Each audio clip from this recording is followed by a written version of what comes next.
New Headway Plus, Upper-Intermediate, by Liz and John Sawers. Published in copyright, Oxford University Press, 2009. CD 1.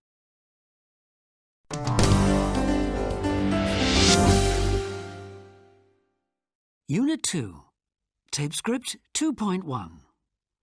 Marco Polo, 1254 to 1324. Marco Polo was the first person to travel the entire 8,000-kilometre length of the Silk Route, the main trade link between Cathay, China, and the West for over 2,000 years. He was born in Venice, the son of a merchant. In 1271, when he was 17, he set off for China. The journey took him 4 years. His route led him through Persia, Afghanistan, and Mongolia. He travelled by boat, but mainly on horseback, and he frequently got lost. He was met by the Emperor Kublai Khan. He was one of the first Europeans to visit the territory, and he travelled extensively. He went over mountain ranges, down rivers, and across deserts. He stayed in China for 17 years. When he left, he took back a fortune in gold and jewellery. He arrived back home in 1295. He wrote a book called The Travels of Marco Polo, which gave Europeans their first information about China and the Far East. Tommy Willis, backpacker in Asia. Tommy Willis is in Fiji. He's on a 9-month backpacking trip round Southeast Asia. He flew into Bangkok 5 months ago. Since then, he's been to Vietnam, Hong Kong, South Korea and Japan. He's visited royal palaces and national parks in South Korea and climbed to the summit of Mount Fuji in Japan. He's been staying in cheap hostels, along with a lot of other young people. I've met a lot of really great people, but it hasn't all been easy, said Tommy. I've had diarrhoea a few times, and I've been pickpocketed once. I've also been mugged, which was really scary. Apart from that, his only worry is the insects. He's been stung all over his body. He's been travelling mainly by public transport, bus, train and ferry, but when he's been able to afford it, he's also taken the occasional plane. He's looking forward to taking things easy for another week, then setting off again for Australia. Once you've got the travel bug, it becomes very hard to stay in the same place for too long, he said. Tape Script 2.2. He's been stung all over his body. He's visited royal palaces. He's been staying in cheap hostels. I've been pickpocketed and mugged. I've met a lot of really great people. He's been to Vietnam and Japan. Tape Script 2.3. 1. When and where was he born?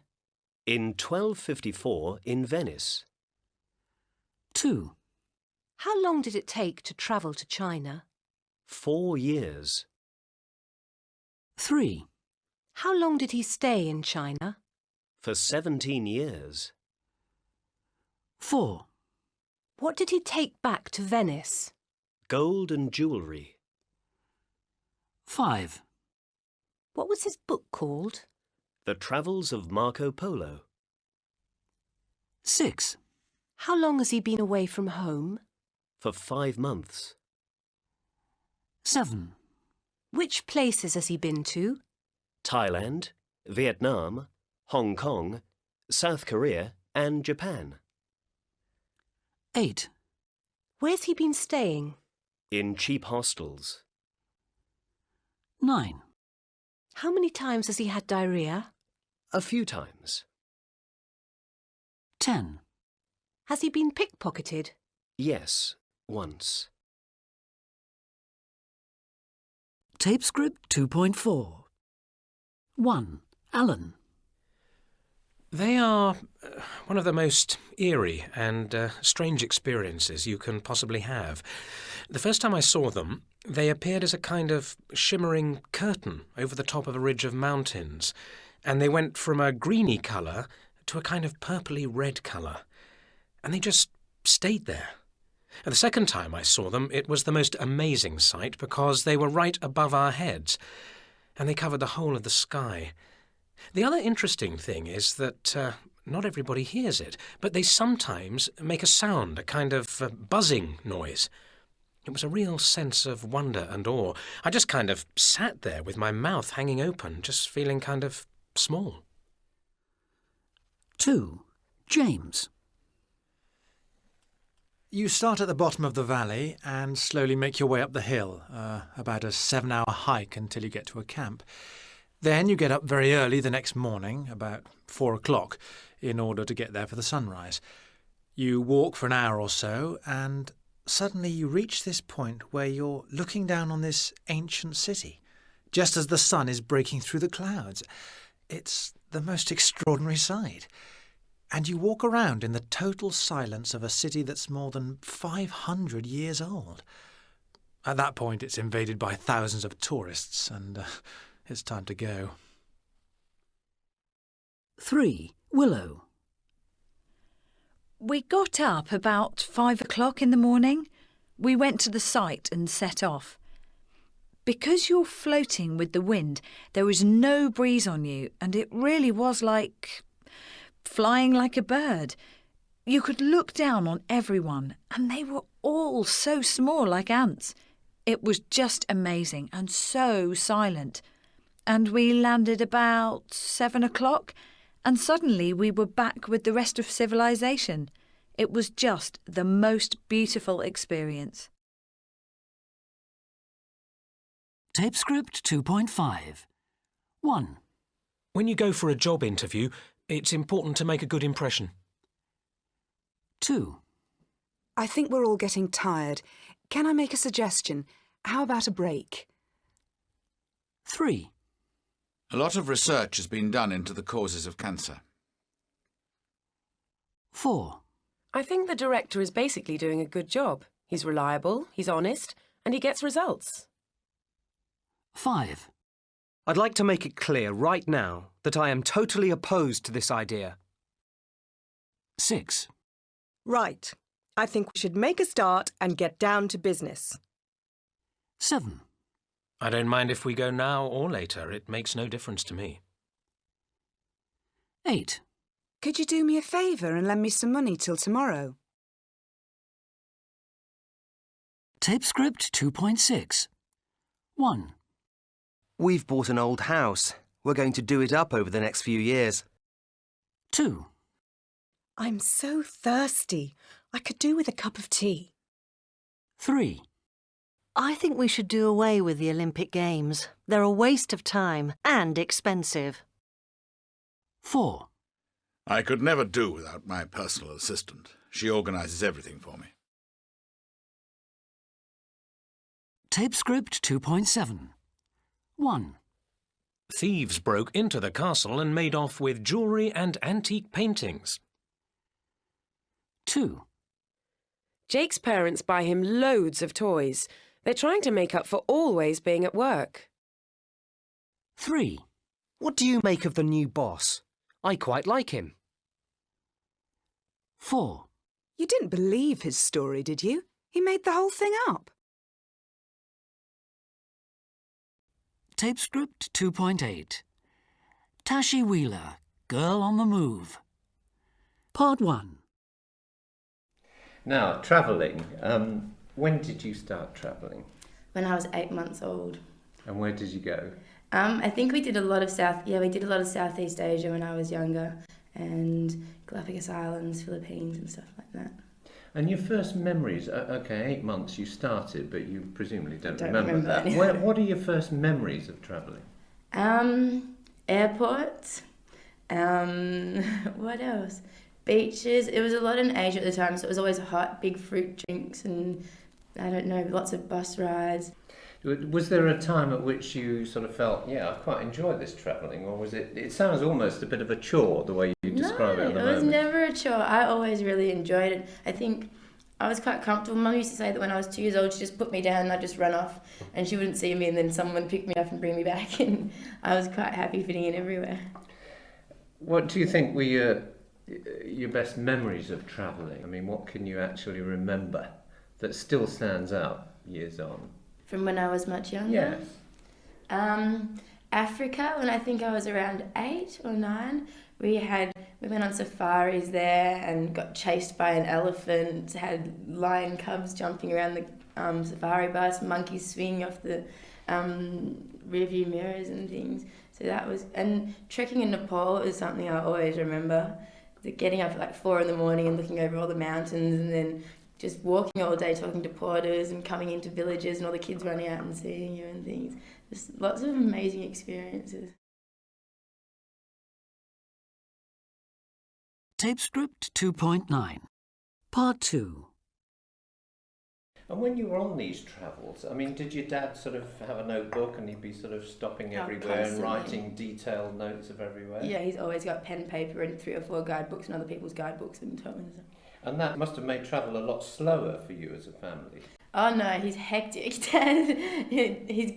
We land in a country, his feet hit the ground and he takes off. We don't stop for 2 seconds. He gets up and goes out before we get up, comes back, gets us up, takes us to breakfast. We rush around all the sites, see everything, stop for one drink here, lunch somewhere else, dinner somewhere else, after dinner drink somewhere else, takes us back to the hotel, then he goes out again and goes on all night. Amazing, exhausting. It is, it's really exhausting. We got to a point where me and my brother, what we really liked about travelling for a while was sitting at home and watching movies and getting room service. Because that was quite exciting and different for us. This raises the question, of course, travel broadening the mind, as often said. Do you think it does? Oh, definitely. I don't think you can travel and not have your mind broadened. We saw everything, we ran around, and it was hectic, but at the same time, you knew it was an experience while you were doing it, especially as you got older, and you value it, and still do. Tape script 2.10, Part 3. I was going to say, we've talked a bit about, when you were really young. What about as you got older? I mean, how did the sort of experience and feel of it change as you became, say, a teenager and mid-teenage years and so on? You always wanted to stay home some holidays. I mean, just before you go away, there'd be all your friends home on holidays and things, and you'd want to stay and hang out. But at the same time, you knew you were doing something different, and everyone's always asking you about where you've been and what you're doing. So it's a privileged situation, and you're lucky to have it. Did that make it easier for you socially or not so easy? Being different in that way, in that you travelled sort of more than anyone really, hadn't you? I think it had its pros and cons. I think for a number of years, especially around probably 13 to 16, I felt quite backward, I think, because I didn't really know how to get along with kids my age in my own culture and country and stuff. The kids at school seemed to be cool and they had things going on and, watch TV and this program was good and I was never up to date with all that stuff because I was constantly being pulled out of it and brought back. But at the same time, it did have that, I'd seen things, I knew things and stuff, just a broader view of life, I guess. There is a view of travelling that you become a kind of world citizen and the world is your home. Melbourne's definitely my home, but I do feel comfortable anywhere, particularly in Asia. I don't know, I just feel like I'm coming home when I go back to Asia. And after living for a year in Paris, I love going back there, but it's not really my home, I guess. No, Melbourne is definitely my home. Is there anywhere you don't feel comfortable? I haven't found that place yet. But you never know, I might. I haven't been everywhere. Your mother's not so long ago written a book about travelling with children, hasn't she? Is travelling, is that something you sort of advocate, travelling with children? Will you travel with your own children? Yeah, definitely. I think, it's a time where your ideas, your personality is being formed, and I think it can only benefit you, really. I think it's something, and you don't have as much time to do these things when you're older, so try to fit as much of it in as you can when you're younger. Definitely. So you'll continue travelling yourself, will you? Do you think? I hope so. I really can't handle being in one place for too long. I get very itchy-footed. Tape script 2.11. 1. How's your steak? Is it okay? 2. We were all going on holiday to Spain next week. We were really looking forward to it, but my father's been quite ill, so we had to cancel the holiday. 3. Has Anne had the baby yet? It must be due any time now. Oh, yes, haven't you heard? She didn't have one baby. She had 3. Tom's the father of triplets. 4. Mind your head as you come through this door. It's very low. 5. Do be careful. That bowl's really heavy. 6. Did you know that they eat horse meat in some countries and snails? 7. Look, isn't that Peter over there sitting on his own? 8. Sarah told me that you hated me. She said that you never wanted to see me ever again. 9. I saw Julie yesterday. 10. Tomorrow's test has been cancelled. Tape script 2.12. 1. How's your steak? Is it okay? It's absolutely delicious.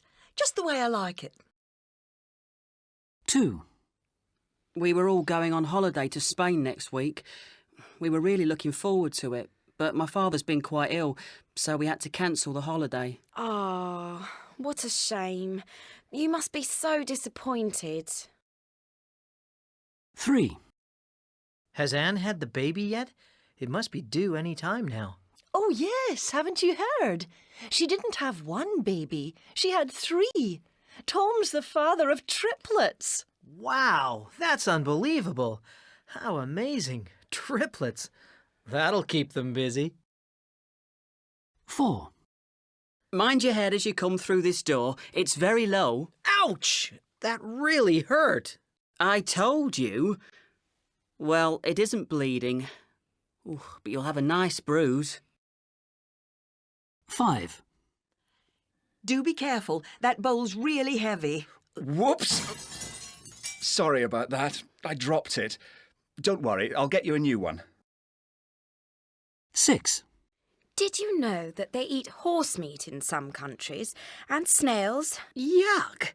That's disgusting. You wouldn't catch me eating that. 7.